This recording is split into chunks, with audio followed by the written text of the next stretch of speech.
I'm going to call the May 5th, 2025 City Council meeting to order. Mr. Franciac, will you please take the roll? Mr. Fantini. Here. Mr. Young. Here. Mr. Walters. Here. Ms. Cleland McGrath. Here. Mr. McDougall. Here. Ms. Hubick. Here. Thank you. Thank you. And now will you please join me in the Pledge of Allegiance?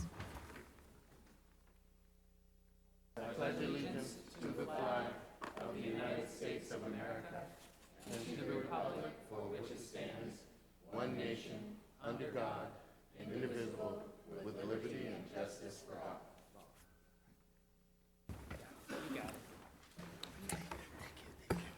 Okay, so I do have a few announcements today. One is a reminder that there's free daily passenger service between Anacortes and San Juan County, between Lopez, Orcas, and San Juan Islands.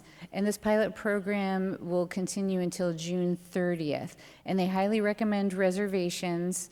Find the schedule and the services, you can look at the city website or sanjuancountywa.gov. And I'm really interested to hear, I haven't had a chance to try it yet, but it looks like a potentially great service, and I hope that some of us can take advantage of it and hope that it can continue in the future. I do have one piece of not great news. As of today, the Guimas Ferry haulout has been extended for a longer period, and the earliest that we can expect the ferry to be back in service is May 22nd. And this Skagit County website has all the details on that, so you can check it out there.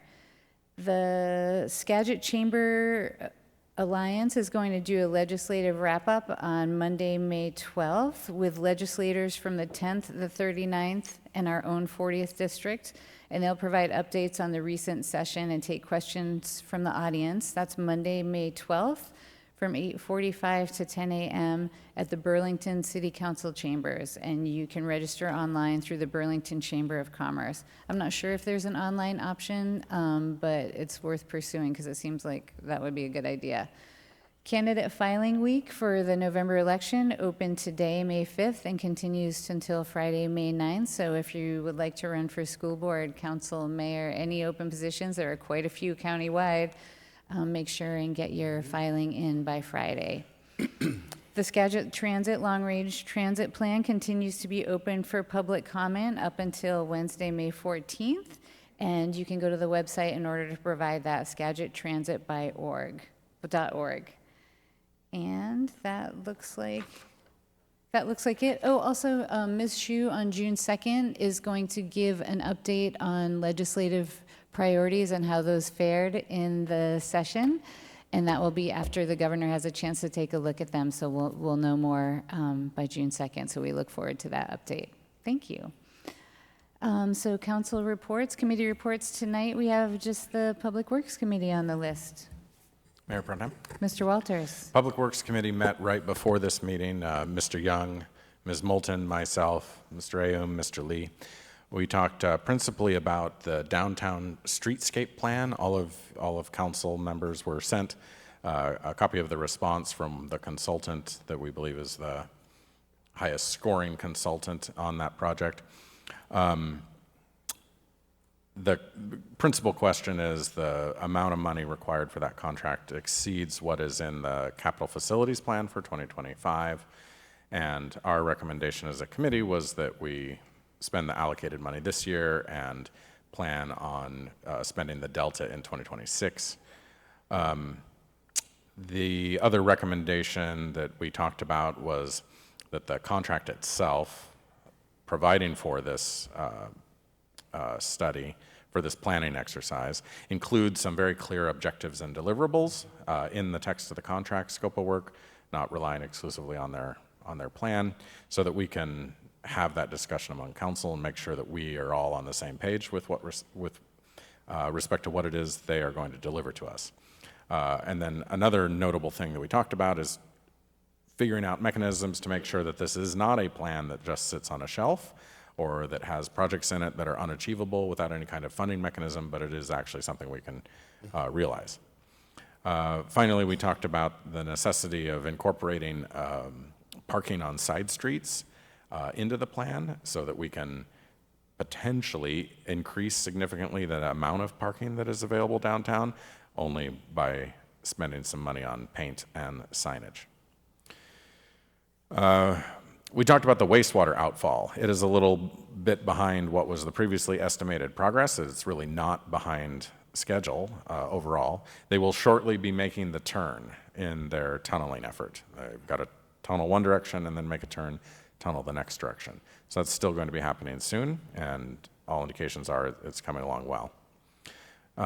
For the 12th and Commercial non-roundabout project, bids came in a couple $100,000 under the engineer's estimate, so we're feeling good about that, and that's still moving forward. We kind of ran out of time to talk more about when that project will get scheduled. And then we had a brief discussion about a parking lot that got improvements in an unpermitted fashion that have caused a lot of problems. The owner of that parking lot on Commercial Avenue will be undoing that work so that we can restore the previous condition until such time as they would like to permit those improvements. So we think that that's under control. Thank you, Mr. Walters. Any questions from council? Okay, seeing none, I don't have anyone signed up for Mayor Pro public. Tem? Oh, yes, Mr. Fantini. Sorry, I just had one Of course. quick announcement. So on May 8th, there is going to be a meeting here in council chambers about the West 6th and Kansas Park. They had the initial community meeting. I think it was several weeks ago. There's now some designs that are going to come back for everyone to take a look at and offer some input on. That will be here in council's chambers, 6 o'clock on May 8th. Great, thank you for that. So public comment, is there anyone in person that has not signed up but would like to make a comment? Okay, seeing none, I don't think we have no one online tonight, so we will move on to our consent agenda. Items 5A through C. Council. Mayor Pro Tem, Mr. Young. I move we approve the consent agenda items A, B, and C.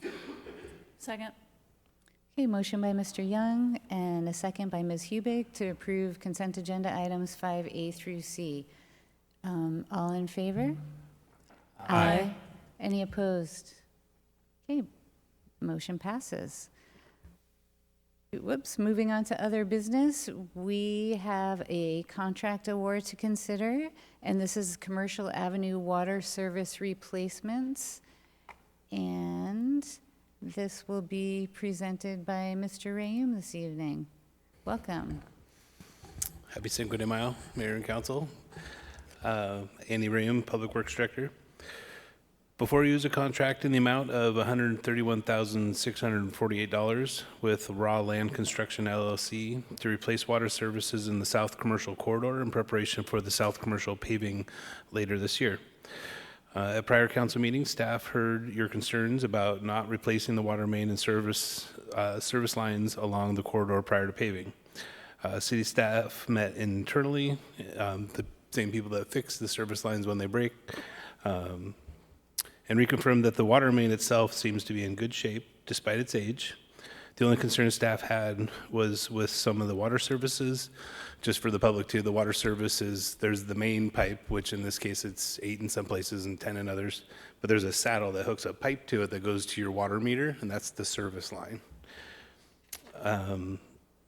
The only concern staff had was with a few of the water service lines, which the portion of the water system, I just explained all that. When the service leaks, if it does leak, so there are other ones we're not proposing to repair or replace, but when we do repair them, it creates about a 4-foot by 4-foot patch in the asphalt. So it's not the end of the world on a 2 miles of 5 lanes road, but that's kind of the outcome if we replaced all this, if we had a break after we paved it, that would be the impact of the new pavement.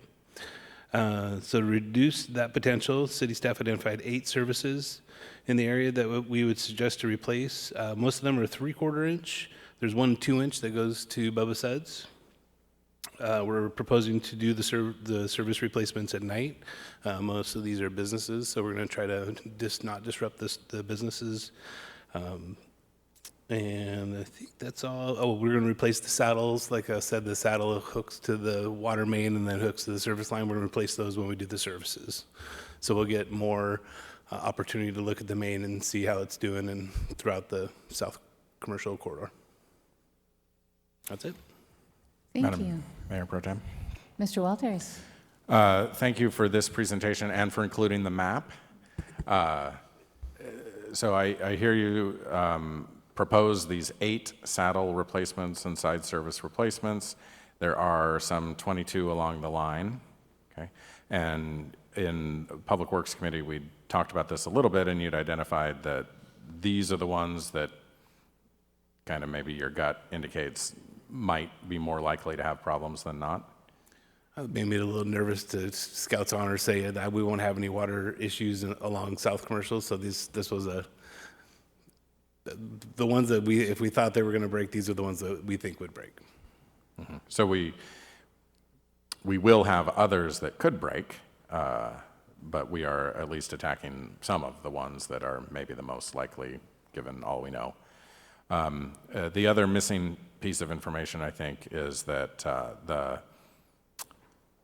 the water main itself is at least the 1940s era asbestos cement 8-inch pipe, I think it is, has a wall thickness that is double that of other pipes in town that have broken. That makes me feel significantly better about the water main that is under commercial here, especially given that we've had those failures of similar vintage pipes elsewhere in town. So that combined with doing some work on the saddles, I think is makes me feel quite a bit better. Let me ask you this, though. The 5-story building, which sits at 18th Street, say you needed water in the event of a fire for that building. Do we know where we would get that water? And because it doesn't appear to me that a saddle anywhere close by would be one of the ones that's replaced. Are we confident about that? So I'm not quite sure. I think that's on its own main though. It's not coming out. Their water doesn't come off of commercial. I'm not looking at the map, okay. but I think that's what you're talking about because I was just looking at them just to double check, and I'm pretty sure that's not involved. Their water main goes east-west. Okay. Yeah, because in my view, one of the things we want to avoid is tearing up the road after we have just paved it, but it's certainly not the end of the world if that happens. I mean, it happens. And some other utility provider could have to dig it up or something. But one of the worst cases would be is if we had a loss of water while we're trying to fight a fire. And obviously the highest consequence area would be the 5-story building, but if that's connected to a different main, then that situation is assumedly mitigated versus having some kind of saddle failure there. So anyway, I'm satisfied that we're doing, at least the minimum that we should be doing here to make sure that this water line is within reason not going to fail before we do the paving. Mayor Pro Tem? Mr. Young? No, I wanted to sort of tag on to what Mr. Walters said, but, and make the point of the intentionality of working at night so as not to disturb the businesses. What I really appreciate about that is the forethought, because obviously, you were considering the businesses, what disruption, and could it or could it not be done effectively at night. And so I appreciated that you mentioned that, because I think at the end of the day, the goal is to be as efficient as we can, but as less disruptive as we must in order to get the services of the city to the level that we want it to be. So I really wanted to commend you for that as well. Thank you.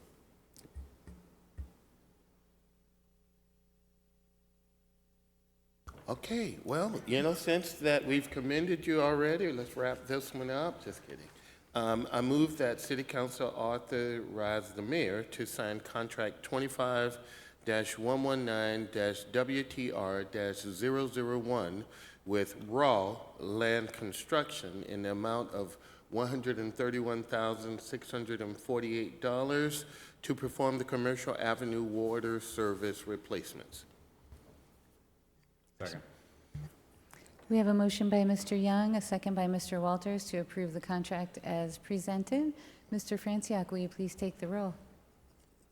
Mr. Young, Yes. Mr. Walters, Yes. Ms. Cleland McGrath, Yes. Ms. Moulton, Yes. Mr. McDougall, Yes. Ms. Hubick, Yes. Mr. Fantini. Yes. Motion carries. Thank you, Council and Mr. Rayum. And for our final item on the agenda, we have a contract award for the Ben Root Skate Park restroom and parking lot project, the design aspect of it. And here's Mr. Vokes to give us a presentation. Good evening, Mayor Pro Tem Moulton, members of the council, and members of the audience. I have a few quick photos to run through here as we talk about a design contract for Phase 2 of our skate park. And I'm guessing we're going to move on to a conversation about a topic that's near and dear to all parks employees' hearts, and that is, of course, public restrooms. Skate park restroom relocation and parking lot. I think this is something we're all somewhat familiar with. Let's see, how about the right button? Well, let's make that go away. Right. But I'm just, there we go. Okay, sorry about that.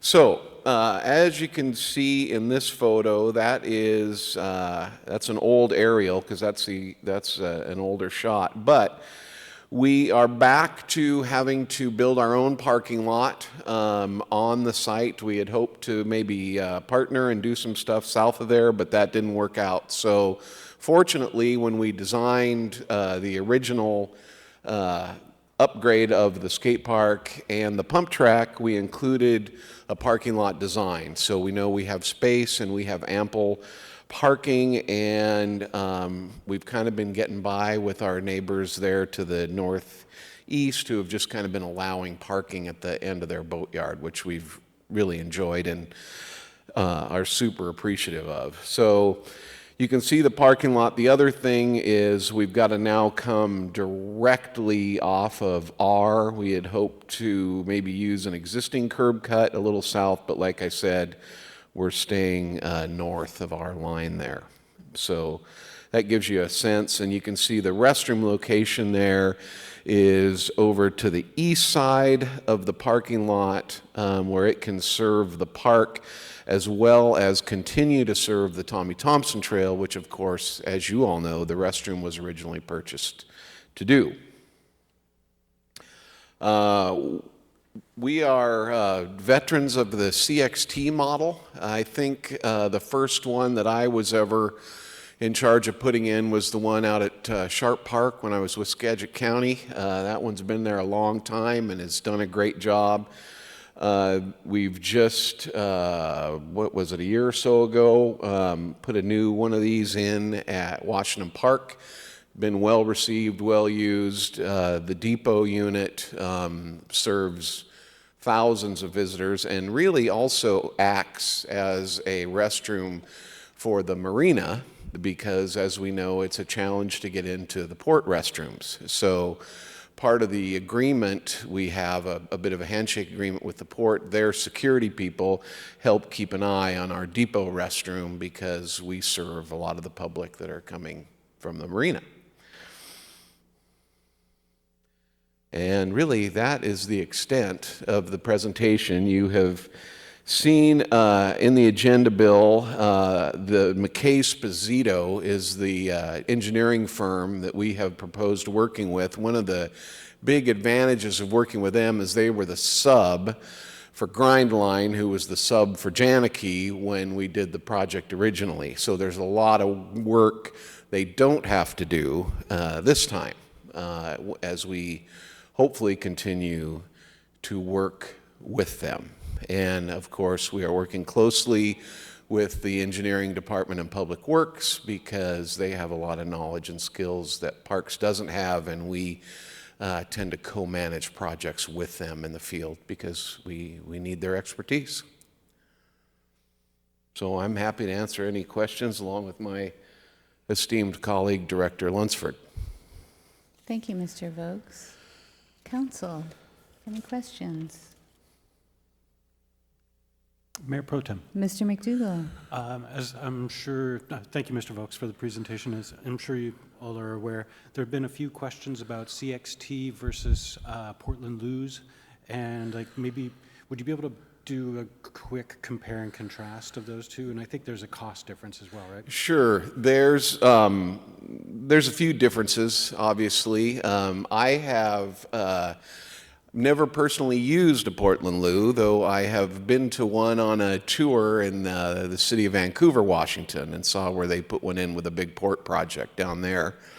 Some of the basic differences, like the unit we're looking at, the Kodiak, I believe, or the Dakota, I get the names mixed up sometimes. It's can be about 150 to 175,000 for the whole unit. That's of course not the engineering, the ground. That's just dropping the unit on. The Portland Luz, we've been talking with people. We've talked with Oak Harbor. We've talked with Burlington. We've talked with Bellingham.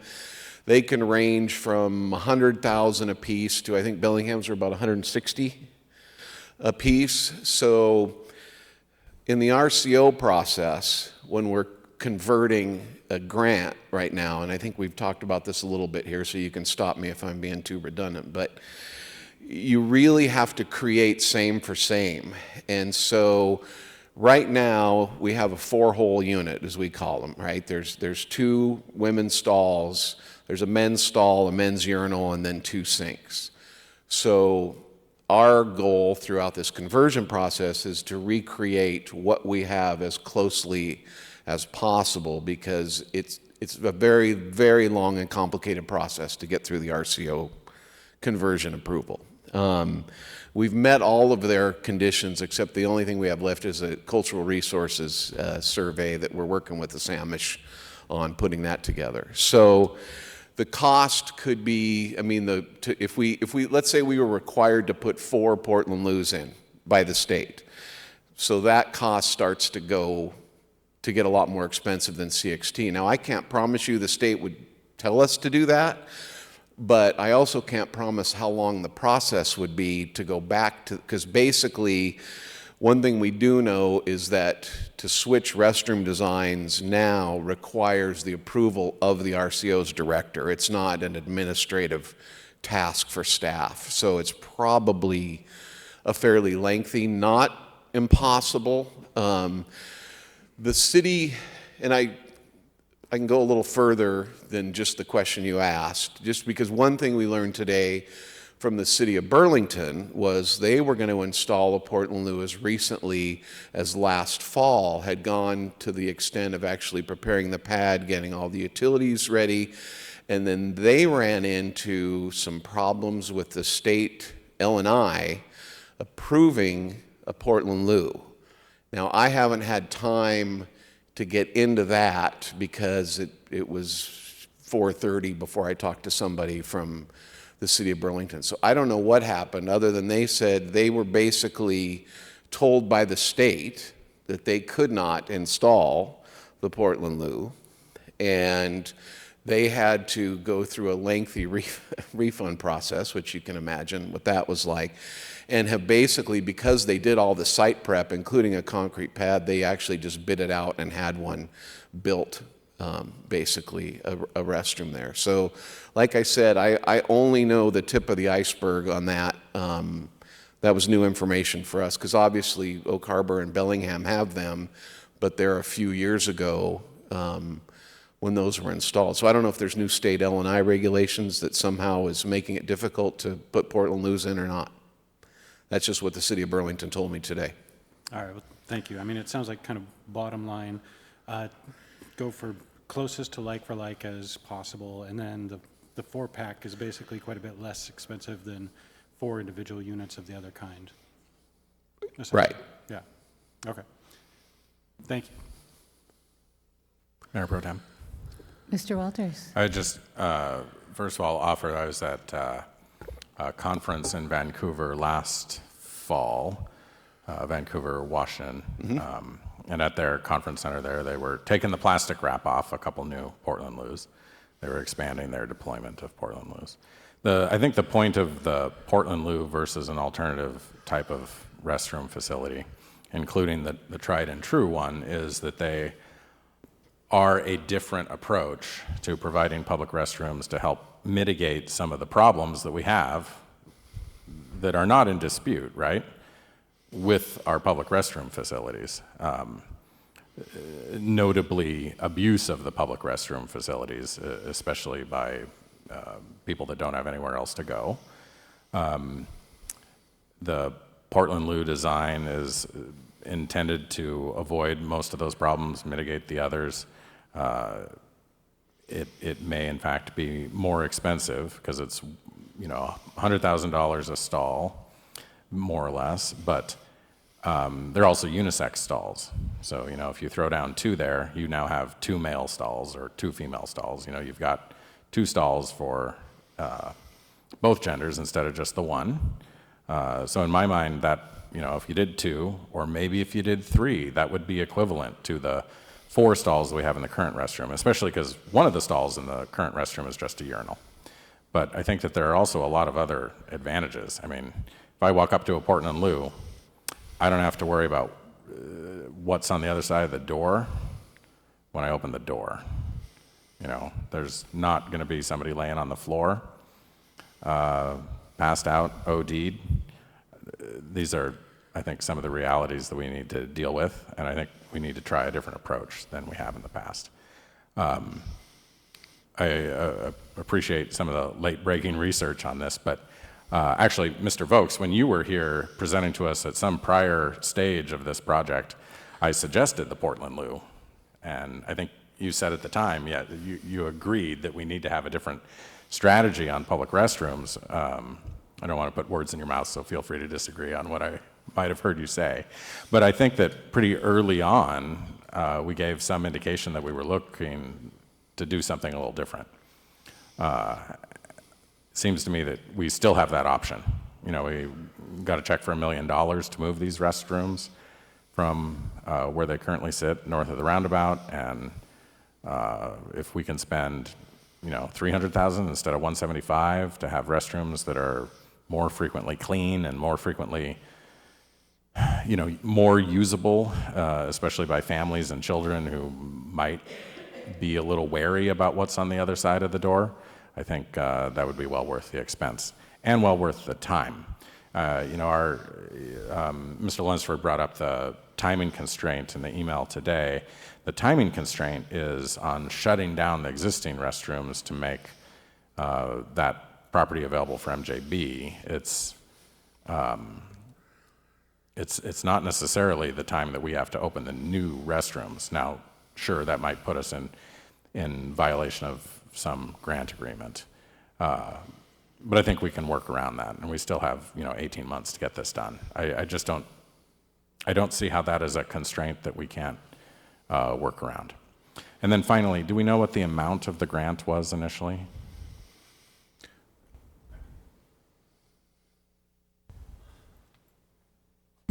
So you're talking about the grant in 2004 that funded the trail project and the restroom, $400,000. Is that $400,000 for just the restrooms, or was it for more than that? It was that was the RCO portion, and then the match came from the city. I don't know what fund funded that, but so that was the amount to get us to the trestle and build a restroom in the parking. But the scope was more than just the restrooms. Correct. Right? That's correct. Yeah. Okay. Mayor Pro Tem. Mr. Fantini? Thank you. Thank you very much for the plan. So I am all for doing something like the Portland loo that would, reduce crime, reduce drug use, be easier to clean, all of that kind of stuff. But what I'm struggling with right now is when I do research about the Portland loo, I'm getting a lot of things that aren't telling me that. So for one, I think that, yeah, we definitely wouldn't necessarily see people on the floor, but I've been in a Portland Loo, and the one that I went into in Bellingham, when I opened up the door, let me assure you, it was not clean, it was very dirty, and it was definitely not sanitary. So I don't think, even if we switch to this model, I don't think it's going to eliminate the vandalism. I don't think it's going to eliminate the lack of hygiene or what could get dirty in there. It's still going to be a smelly bathroom, for lack of a better term. One of the things that I am worried about switching to this is, you know, maybe I'm a little modest, but it does have less privacy. And I think privacy can be a dangerous thing, but at the same time, you know, I'm just wondering how many folks in our community are good with being able to see below that. The other things that I was curious about when looking at the designs, so when I think of the restrooms that we have here, they come with sinks, they come with bathrooms. Some of the Portland Loos that I've seen don't have sinks. I don't know if that's the models that we would be thinking about, if we would have to require that we would have sinks. The other thing, and I just kind of ran into this when I was at the farmer's market over the weekend, is that if you have small kids and you are by yourself and you have a stroller, I have trouble in a normal-sized bathroom with a stroller and my 2 children. I can only imagine what that is going to be like in a Portland Loo.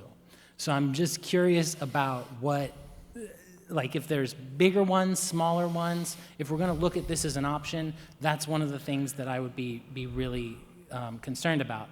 The thing that also attracted to me most about it was the fact that it would cut down on drug use, cut down on crime, but when I looked it up, there's really not a lot of evidence or hard data that shows that it reduces crime or reduces drug rate. There's a lot of anecdotal stories, but there's no real independent research about that. So I think, like, I saw something from San Diego where basically after installing the Portland Loos there, they saw increased loitering, drug use, and vandalism around the units. In Portland, I know the city is like, yes, these are super successful, but the local business owners and even homeless advocates report that drug use still occurs in and around the Loos. So I think it's really important that if we're going to make such a big shift, that we're very aware that this is not a fix. Maybe it could, but there's not a lot of data out there. In BC, they noted that the Loos have required even more frequent police monitoring. And again, business owners in Austin, Texas, it's becoming more of a hangout. I just haven't seen the huge success stories or data that would justify, one, the rise in expense of doing this, and the practicality of it for me, again, with the kids, and I keep coming back to, it's very difficult to navigate a stroller in a regular bathroom, and another kid, but that's a whole other story. One thing about the question that I have, so we have, just so I can understand the money behind this, so we got $1 million from MJB to replace the bathroom, and we're saying that we think it's going to cost about $175,000 if we do the CTX. We don't know what it will cost if we do the Portland Loos, but I guess my question is, let's say it only ends up costing us $500,000. What happens to the other $500,000, or do we have like up to that amount? So good questions, and I didn't get a chance to really address Councilman Walter's points, but I might, if I could circle back to those and come back to you. Is that okay with you? So yeah, I mean, restrooms prevent a variety of challenges. There's no doubt about that. I have confronted many of those challenges throughout my career, and one of our biggest negative designs we have now is sort of like the lower restrooms at Washington Park and the 4 units at Storvik, because you can go in there and close the door behind you.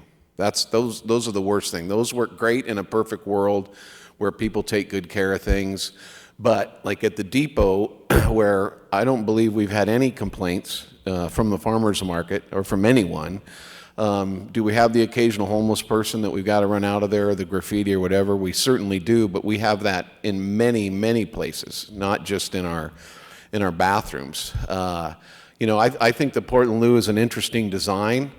I know, you know, it's been a difficult task to put this conversion together for our CO, and so I am reluctant to change tracks at this point. But if that's something we want to do as a city, we can certainly do that. The other issue is there was a 30-day comment period that the state puts out for the conversion. We didn't get one comment. We don't get a lot of comments on our restrooms unless somebody has a really bad experience with one. And I'm a knock on wood, I'm happy to say it's been pretty positive. When they get dirty, and that can happen 5 minutes after you clean one or 2 days after you clean one. So, you know, if we're thinking we want to change our philosophies as a city and how we're going to provide public restrooms, and I think that's great. Let's have that conversation. In the short term, we've had great success with the CXT unit, and they've stood up to a lot of abuse, and I don't think it's a bad choice for this particular project. But, you know, I've been proven wrong before, so I certainly can be.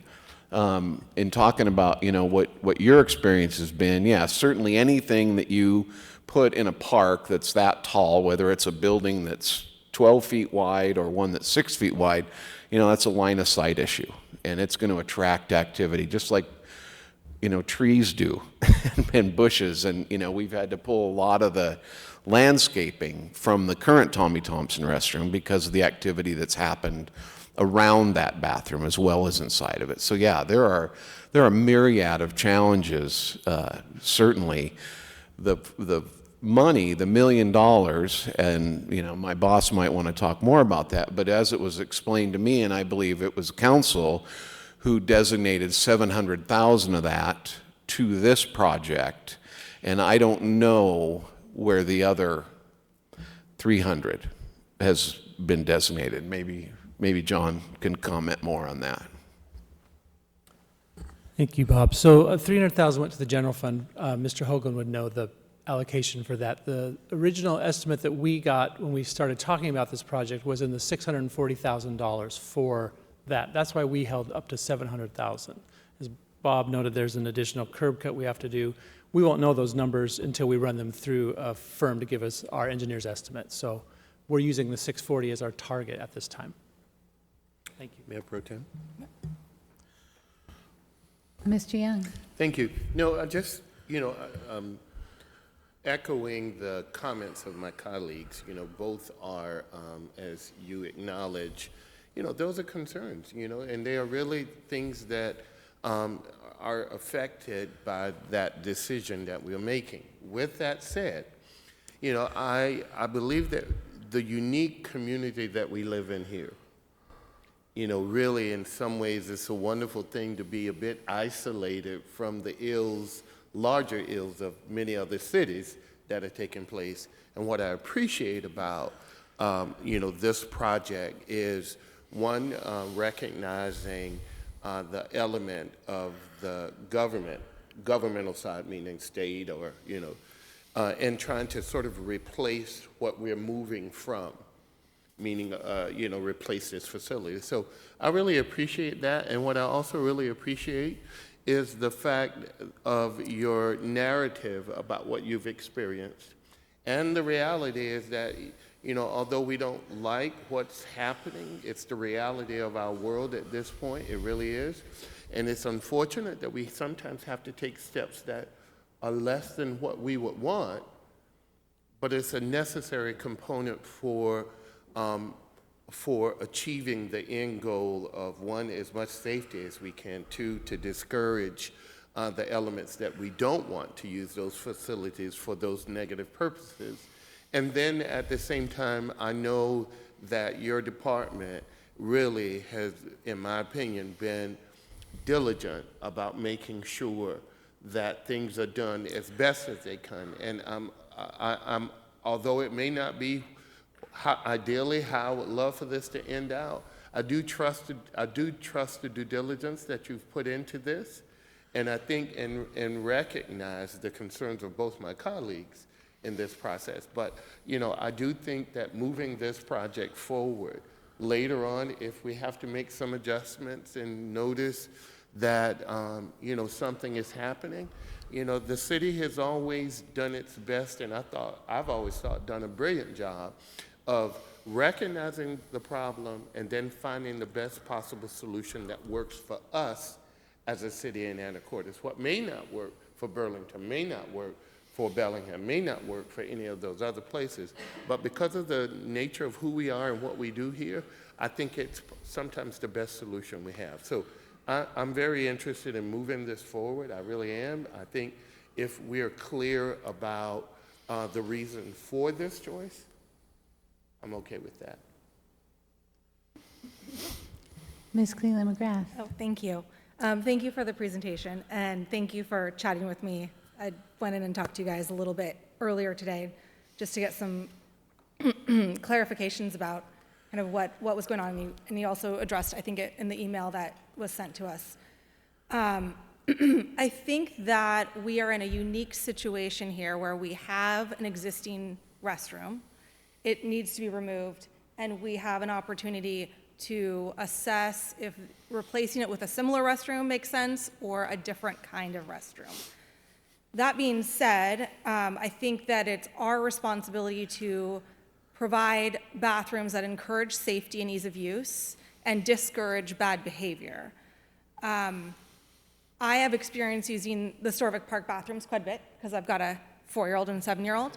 And I appreciate the fact that they are contained units. So if you have a dad with some girls, not a problem. If you have a mom with some boys, you're not having to navigate that like you do at the farmer's market. But the problem with those bathrooms, the downside of those Storvik Park bathrooms are when you have one kid who has to go to the bathroom and another kid who wants to go play, you have one kid you can literally not hear or see because they are concrete walls and they have an extremely heavy door. And so what I regularly do is leave the door unlocked because at least then the other kid can get to me if necessary. I have been walked in on so many times in those bathrooms, right? So I don't necessarily think that that's the best option in certain situations. They're also, I know that our Parks Department does a really good job trying to keep them clean, but unfortunately, they kind of lend themselves to getting dirty, and people are rude and all of those things, and so we have to set an expectation and try to adhere to it. And the nice thing about those concrete bathrooms is that you can repaint them fairly easily. That being said, I went and used the bathrooms at the farmer's market on Sunday because we were at the snag boat and couldn't use the toilets there. And of course, whenever there isn't a toilet available, your child has to go. So we went and used those Cosland Park or the farmer's market toilets. They were fine, but again, if you've got a different gender, it gets a little difficult. I think those are also a good example and made sense there because of the fact that we needed the hand washing stations for our vendors. So that was a unique situation, or it makes the most sense in that location. When we talk about the skate park and the trail and our opportunity to look at something else, I did go and visit the Windjammer Park bathrooms this weekend, and they were very clean. I felt comfortable taking my kids in there. My daughter saw one from a distance and said, oh yeah, I've used those when we were traveling other places. She recognized them. The nice thing about the fact is that you've got airflow and sound, and you can at least see shadows and feet, and that makes it a lot safer as someone's approaching either female, younger person, whatnot. I could also hear one kid outside the bathroom while the other kid's in the bathroom. I am in the bathroom. I know there's some concerns. If you look, it says you can have them heated. You can have heated water. You can have hand washing stations. You can have just dispensers for antibacterial, whatever. lotion. Like, there's a lot of options. I just would like us to, or I would at least really want to consider if that is a better option in this situation. I know that the RCO is difficult to deal with. I think shouldn't it be seems like a reasonable question to ask, hey, if we're having self-contained, gender-neutral bathrooms, do we need, is two enough to satisfy this or not? I would like that question answered prior to moving forward, and then to get some kind of an estimate. I'm sure all the upgrades of, the water, the hot water and the winterization could cost a lot more, but we should at least have that information before we move forward. They talk about they've got the blue lights instead of regular lights, so you can't see your veins when we're trying to discourage drug use. I really think that we're doing a disservice for the next 20 or 25 years of bathroom use if we don't at least have this conversation right now. So, yeah, that's my long-winded stance on it. Mayor Pro Tem. Mr. Walters. I also think that we definitely get complaints about restrooms. Downtown, I think people have difficulty finding them. That's largely due to wayfinding. But especially at Storvik, we get complaints. We've gotten complaints, I think, fairly frequently about them being locked, which I assume that you're doing because of abuse of the restrooms. These ones will be mostly used by kids, right? Because they're at the skate park. I think that warrants some special attention here. But certainly any restroom can get dirty, but the Portland loos, I think, are more attractive from the outside than the CTX or CXT bathrooms. Smaller footprint. I also think you get more capacity out of two, not just because they're unisex, but because the hand washing station is outside. So you can fully utilize the stall when you're outside of the restroom. I would think RCO would recognize that as a significant upgrade, especially given where we have been. During COVID, the last time we talked about this, there was some suggestion made that the bathroom issue we face in town was only a COVID issue. I don't know that to be true, and given where we might be headed with the economy, are we going to have the same problems again? Maybe so. So I think that this is our best opportunity to try something different. If it doesn't work out, there are worse things. Because we don't have a bathroom here, we're adding a bathroom, we don't have to tear one down to replace it with a new trial. But also, other jurisdictions are using these, apparently to good effect. I've also been to the Oak Harbor ones. I don't know where they are in Bellingham. I haven't seen them in Bellingham. But down in Vancouver, on the Vancouver waterfront. Dirty, yes, because people are dirty. But I wasn't worried about what might be inside when I went in. So that was a significant difference over what you otherwise might expect from some of these things. I think it's still worth our time to figure this out before we commit to what we have been doing all along. Okay. Mayor Thank you. Pro Tem? Mr. Fantini? Thank you. I'll keep it brief. I also would like some information about the Portland loos. It sounds like that's probably what's going to happen. It'll probably come back for us. But one thing that I would also like to know about is what kind of crime rate, what kind of issues are we dealing with in Anacortes right now? Like, I'm sure there's got to be some data like, hey, in these restrooms, the paramedics have showed up and dealt with 5 people in 6 months, 10 people in 6 months. I would like some actual data about the problem that exists in Anacortes, because I think that will help us come up with the best solution as well. So I'm still a council member, so I have a couple comments as well. I appreciate the discussion very much. I have used a Portland loo on the Vancouver waterfront, and again, it wasn't perfect, but it felt safe. And they do not encourage lingering in any way. So I also agree that the capacity might be different with 2 or even 3.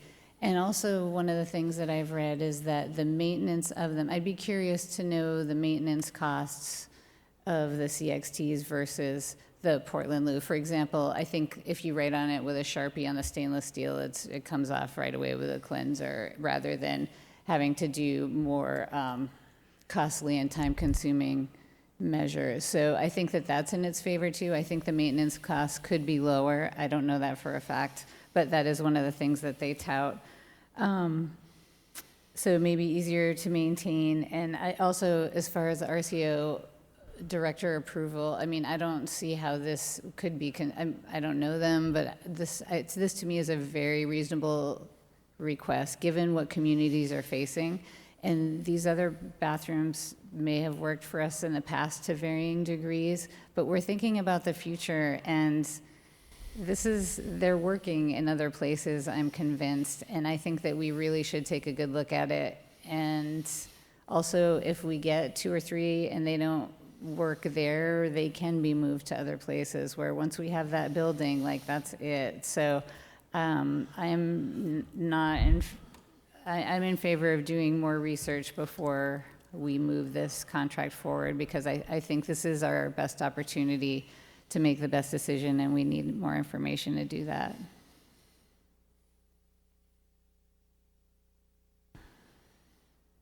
Anybody else? Okay, so I'm seeing from council. Yes, Can I ask you a question? yes, please. So you're directing staff to not proceed. So what do you want to know? Because if we don't know what you want to know, we can't bring you the answers. You want to know crime facts. You want to know if the RCO will do this. You want to know the cost of all the parts and parcels of upgrades to make a winterization. Is that more or less what you want to know? And the delay is something that we can, is acceptable, if there is one. Right, okay, Ms. Cleland McGrath. I mean, my feeling is I just poked around the Portland Loo website. There's a way to, with all of the upgrades, you can go through and click what kind of upgrades you want, including if you want water, if you want hot water, if you want it winterized, or for lower temperatures at 5 degrees or whatnot. So you can kind of punch through and then send it to them and get an estimate. So I think it'd be beneficial to have an estimate of if we did 2 of them. To me, that seems like a reasonable start. If you can at least do an initial inquiry with RCO saying, I can't imagine they haven't had, this is a unique situation because we're replacing an existing bathroom, but I can't imagine they haven't at least had the request for putting in paying for these types of Portland Loos in other locations and parks. I mean, that's kind of the point of these. So would they even entertain it? So the question is, would they entertain 2 instead of 4? Would they entertain 2, 3, or 4? Yeah, I think 4 is excessive for that location. I think that usage, if both are available to anybody, 2 would be enough. But if they're saying it's 3, let's know that. Or if it's really a connection fee, the actual connection, toilet connection, if it's really the 4 because of the urinal, then, if that's a deal breaker, then let's find out what's our punishment if we only put in 3 or 2. Do we have to pay back a third of it or a quarter? I don't know. It's a pain right now, but I think ultimately, to me, this is a much safer bathroom setup for kids and preteens and teenagers and 20-year-olds that are hanging out at the skate park using those bathrooms. I also think it's safer for people that are using the trail because as you're approaching with this Portland Loo, you can get a sense if there's someone in there or not versus literally opening a super heavy door and not knowing what's going on. And they've got, on their website, they always will talk about maintenance plans and all of those things, expectations of how to clean. They've got a pretty thorough website. So I would like to have kind of those 2 directions. I understand if there's a way to continue to move forward with this preliminary work to do the design for the parking lot while in tandem working about knowing what this bathroom, I mean, I think either option is going to require some kind of just concrete platform, right? Concrete slab to put them on. Can we move forward knowing that we haven't determined what option that is? Well, it would. Is that totally crazy? It would not be advisable to move forward with anything without RCO approval, because the downside of not abiding by conversion process and rules is that you get on the blacklist of the RCO, Okay. which, as you know, is a major funder. Yeah. So we want to comply, and we will comply. But it's a matter of making sure that they sign off on So some of the elements of your discussion. yeah, so feel free to make us the bad guys and say, hey, they only want to do 2. If the council only wants 2 of the Portland Loos, would they entertain it? 3 if necessary. If it's 4 and that's a deal breaker, let's have that conversation back at council as quickly as possible. Mayor Pro Tem. Mr. Walters? I agree with most of that. I think it would be easy to go to RCO and say, hey, we want to swap Portland Loos for what we have now. We have now 4 stalls. Do we need to do 4? Sure, you need to do 4. I think what we're asking for is for advocacy for a smaller number. Windjammer Park in Oak Harbor's got 4, but they're at opposite ends of the park and near the splash pad, which is a pretty nice, significant splash pad that they have. They've got 2, then the other 2 are over by the courts. My sense is 2 is sufficient here, and I would hope that RCO would recognize that too, but it might require, making the argument for it. So that's what I would like to see, as well as their response. Do they think that makes sense? If not, Sure. what are our Sure. options? No, those are good questions. Just so you know, the conversion process took a year, and so it wasn't a rapid process. So we just want to be forthright with you that this can go into their process and sometimes waits for them to have the ability to process it. So that's why we talk about the delay, just that we would like to bring you this information back rapidly, but we're not in control of that. So we'll do our best to give them the questions. They might want them in a form that is acceptable to them. We don't know if that will be then another question or public comment period. Those are things that we would have to deal with them. But we'll keep you apprised, it sounds like, and let you know how that's playing out. Bob, can you think of anything else? No, the other reality potentially is just the workload and the work plan of our design firm. And so we could get juggled around there and their queue depending on how long it takes to get RCO to, sign off on the new concept. But we can certainly pursue it at full speed. Mr. Fantini? Thank you. I just want to confirm, too, that, not that I doubt you, but that Mr. Walters is correct that the timing is just on the destruction of the bathroom, and there's nothing that can be lost out on a delay with funding if we don't build them quickly or if we miss a deadline. The scenario would be if they're torn down on time and we get 6 months behind or whatever it is, it's going to be porta potties at the skate park, which, we're no strangers to managing those either. Okay, so sounds like we have a plan. Going back to RCO and seeing what's possible there is the place to start. Okay, thank you. Thank you, Mr. Lunsford, Mr. Vokes. Thank you, council.